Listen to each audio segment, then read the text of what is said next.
We all know him as JayZ, but behind the name Sean Carter stands one of the most talked about rappers in history. Some call him the greatest to ever do it, but others, they see him as a straight-up snake, a hater, even a backstabber. From Nas to 50 Cent, plenty of rappers have thrown shade and exposed why they just can't stand Hove. Now, let's dive right into the most legendary beef hip-hop has ever witnessed, no joke. This one shook the entire game to its core. We're talking about that 2001 clash for the King of New York crown, JayZ versus Nas. And trust me, this wasn't just a simple rap rivalry. This was war in lyrical form. Every bar, every line, every diss, it all hit different. But to really get how deep it went, we gotta rewind the clock a bit. After the notorious B.I.G. tragically passed in 1997, New York's hip-hop throne was left wide open. Brooklyn had lost its king, and suddenly every rapper in the city was reaching for that crown. The streets were buzzing, the competition was wild, and that hunger to be number one, it's what sparked one of the fiercest rivalries rap has ever seen. You had JayZ repping Brooklyn hard, while Nas was holding it down strong for Queens. The tension between them wasn't just about music, it was about territory, pride, and that crown every rapper in New York wanted after Biggie's death. Brooklyn versus Queens wasn't just a rivalry, it was a full-blown turf war wrapped in beats and bars. For years, both of them had been throwing sneaky jabs, dropping subliminal disses, and firing off indirect shots on tracks. It was like a Cold War in hip-hop. Everyone could feel the smoke building. The spark really caught fire with tracks like Nas's Stillmatic freestyle, and it went up in flames after JayZ dropped Takeover. Then came the night that changed everything. Hot 97's Summer Jam 2001. JayZ hit the stage and performed Takeover, going all in on Nas. He straight up called him out for falling off and claimed Nas had lost his magic since Illmatic. The crowd went wild and hip-hop heads couldn't believe what they were hearing. But Nas, he wasn't letting that slide, no way. When he came back in December 2001 with Ether, he didn't just clap back, he torched JayZ on wax. He tore into him, accusing him of biting other rappers' styles and being fake. And when Nas dropped that brutal line, "I rock hoes, y'all rock fellas, and you a fan?" the rap world lost its mind. It was lyrical destruction, plain and simple. A phony, a fake, a straight-up stan, that's what Nas called him. And when Ether dropped, the whole rap world stopped. The streets couldn't stop talking, radios had it blasting on repeat. A piece of work, man. He always put somebody in front of him. When Jada came for him, he put Beanie in front of him. And Beanie went back and forth with Jadakiss. When Cam came for him, he put True Life in front of him. And they went back and forth. And everyone knew Nas had just made hip-hop history. It wasn't just a diss track, it was a full-on takedown that hit JayZ where it hurt the most. Later on, Nas explained that what really fueled his fire was JayZ's attitude, the arrogance, the way he tried to claim Biggie's throne after his death. Nas felt like Jay was crossing the line, being disrespectful to Biggie's legacy by trying to wear the crown too soon. And Nas wasn't about to stay silent about it, no chance. He made sure the whole world heard how he felt, loud and clear. Now, even though they eventually made peace in 2005 and teamed up for classics like Black Republican, let's not get it twisted. When that beef was hot, it was pure venom. There was no fake love back then, just real tension and lyrical warfare lighting up the scene. But JayZ's list of rivals doesn't stop there. Let's talk about someone who's been coming for Hove for more than 20 years, Curtis 50 Cent Jackson. Their story runs deep, all the way back to the late 90s when 50 was on the rise. The tension first popped off in 1999 when JayZ made a slick reference to 50's infamous shooting incident in his track It's Hot. And remember, this was right after 50 had survived being shot 9 times and was rebuilding his career. That moment sparked something serious between them, and it's been smoke ever since.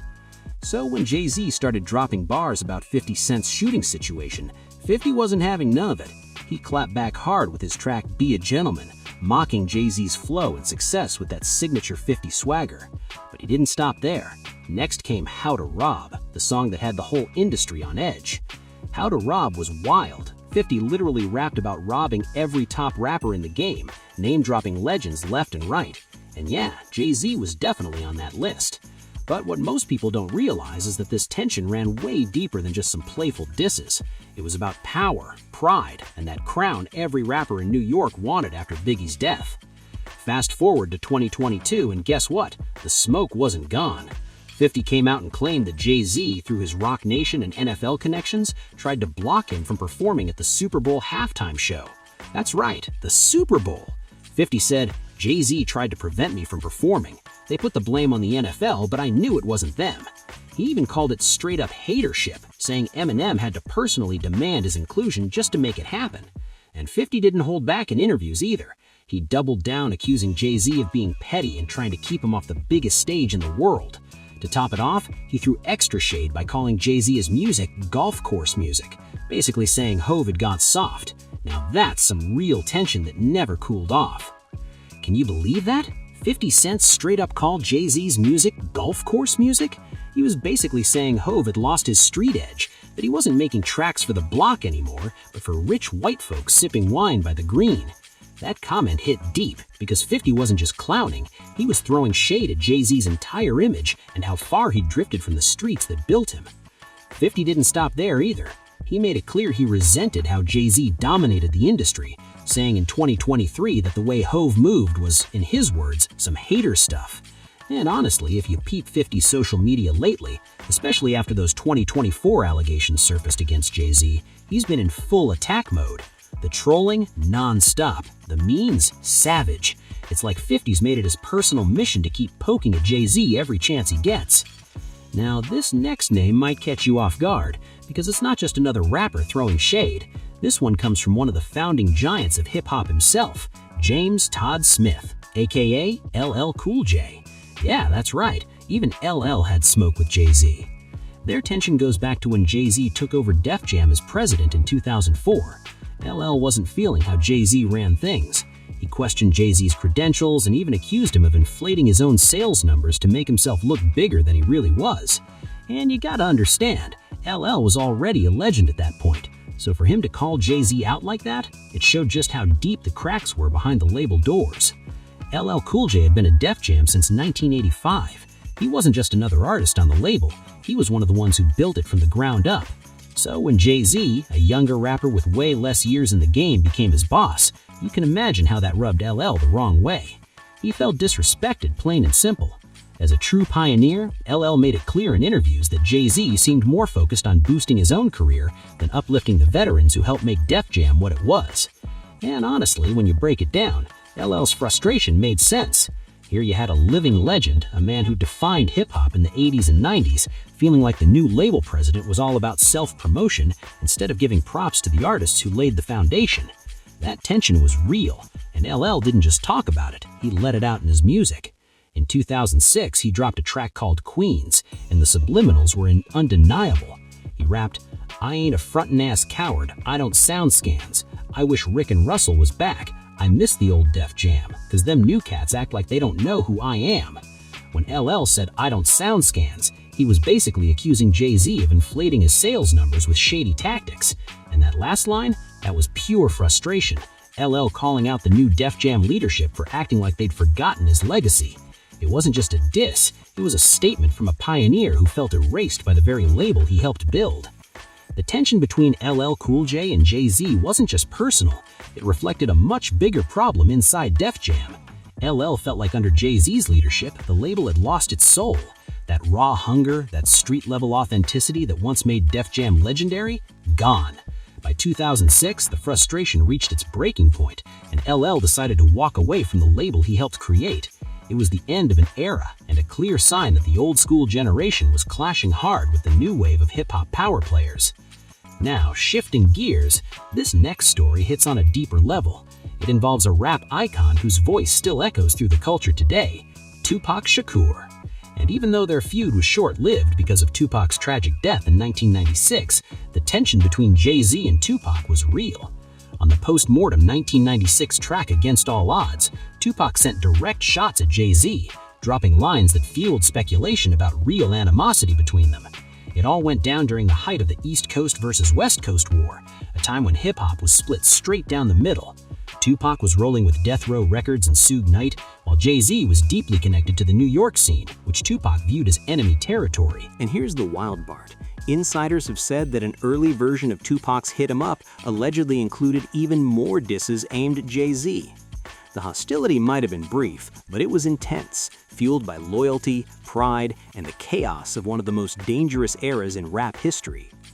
JayZ might not have been signed to Bad Boy, but he was tight with Biggie and part of that Brooklyn movement. And for Tupac, that was enough to make him a target.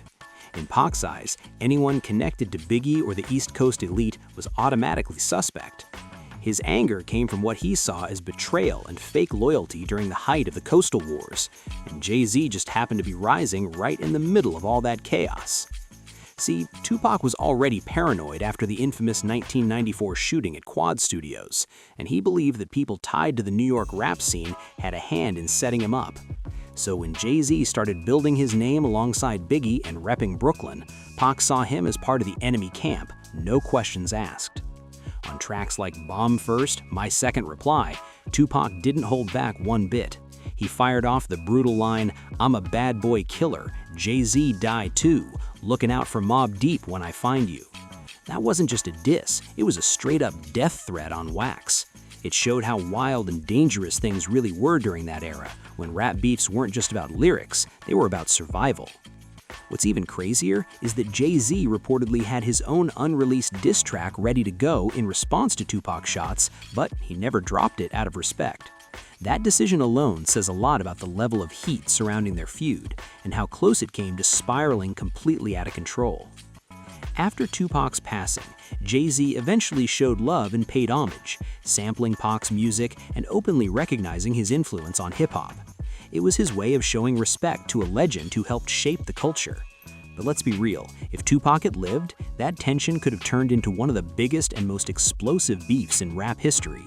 The energy between those two giants was too strong to just fade quietly. Now, shifting to one of the most emotional and personal stories on this list, Beanie Sigel. This one cuts deep because Beanie wasn't just another artist on the roster, he was family. He was supposed to be JayZ's right-hand man, his Philly soldier, his little bro in the Rockefeller dynasty. Together, they built something powerful, something that looked like it would last forever. But in this game, forever doesn't always mean what it sounds like. Beanie's fallout with JayZ in 2009 came from money problems, unpaid royalties, and the feeling that he'd been used and left behind. For years, Beanie had gone all in for Rockefeller, putting in work since the late 90s, standing by JayZ's side through thick and thin. But when the legal trouble hit and Beanie landed in prison, everything changed. That's when he realized the loyalty he gave out wasn't being returned the same way. In his mind, JayZ wasn't just a boss, he was supposed to be a brother. And when that bond cracked, it wasn't just business falling apart, it was betrayal between family. Beanie Sigel dropped a bomb when he accused JayZ of stealing rhymes and using him as a ghostwriter during the Nas feud, saying, "You ain't my dog no more." That's a heavy statement, and it hit hard because Beanie was basically claiming that some of JayZ's most legendary bars from that battle might have actually come from his pen. Whether that's true or not, the fact that Beanie was willing to say it out loud showed how broken their bond had become. After getting out of prison, Beanie opened up about feeling completely betrayed.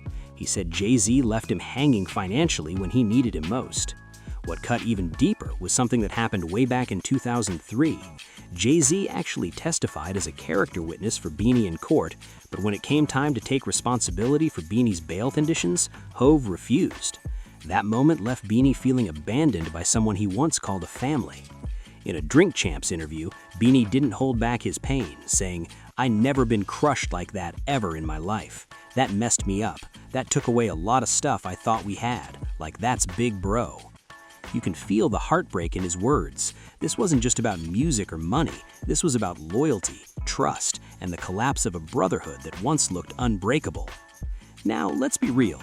JayZ might not have been wrong for not wanting to take on another grown man's legal responsibilities, but from Beanie's point of view, this wasn't just business, this was family. This was someone he'd gone to war for, someone he'd stood by side, even risking his own freedom for the Rockefeller name. So when he needed that same loyalty back and didn't get it, it cut deep. He felt completely abandoned, left out in the cold by the very man he once called a brother. By 2009, Beanie Sigel let all that pain spill out in a series of brutal diss tracks aimed right at JayZ. He painted Hove as an average dude who stole rhymes, forgot his day ones, and turned his back on the people who helped him rise. One of the most talked about bars he dropped was, "I was the fly on the wall, the saint I witnessed. I could say saint that make Bay look at you different." That line hit like a nuke, a not-so-subtle hint that Beanie knew personal secrets that could shake up JayZ's image and even affect his marriage to Beyoncé. It was raw, messy, and impossible to ignore. Beanie later admitted he regretted going that far, but by then, the damage was already done. Their bond was shattered, and what used to be brotherly love had turned into one of the coldest fallouts in hip-hop. And now, let's move into one of JayZ's most entertaining beefs ever, the one with Cam'ron. Cam'ron, the Dipset boss himself, brought pure chaos and comedy to one of JayZ's most talked-about beefs ever. Their feud was loud, flashy, and full of slick talk that only Harlem could deliver. It all started back in the early 2000s, when Cam joined Rockefeller and felt like JayZ wasn't giving Dipset the respect or shine they deserved. Things got tense behind the scenes, and before long, the shots started flying in interviews, mixtapes, and even freestyles. Cam went straight for the jugular, mocking JayZ's age, his style, and his business moves. One of his wildest moments was when he called Jay Joe Camel and dropped "You Gotta Love It," where he basically roasted Ho for being out of touch with the streets. JayZ didn't fully clap back, but you could feel the tension. It was Harlem versus Brooklyn, pride versus power, and ego versus empire. Over the years, they eventually cooled things off, but the memories of that back and forth? Legendary. It wasn't the most violent or personal feud JayZ ever had, but it was definitely one of the most entertaining. And there you have it. From Nas to 50 Cent to Lil Cool J, Tupac, Beanie Sigel, and Cam'ron, JayZ's history of beefs shows just how powerful and polarizing he's always been. If you enjoyed diving into this wild ride through hip-hop history, don't forget to like, share, comment, and subscribe to the channel for more explosive stories like this. Stay tuned, it's only getting crazier from here.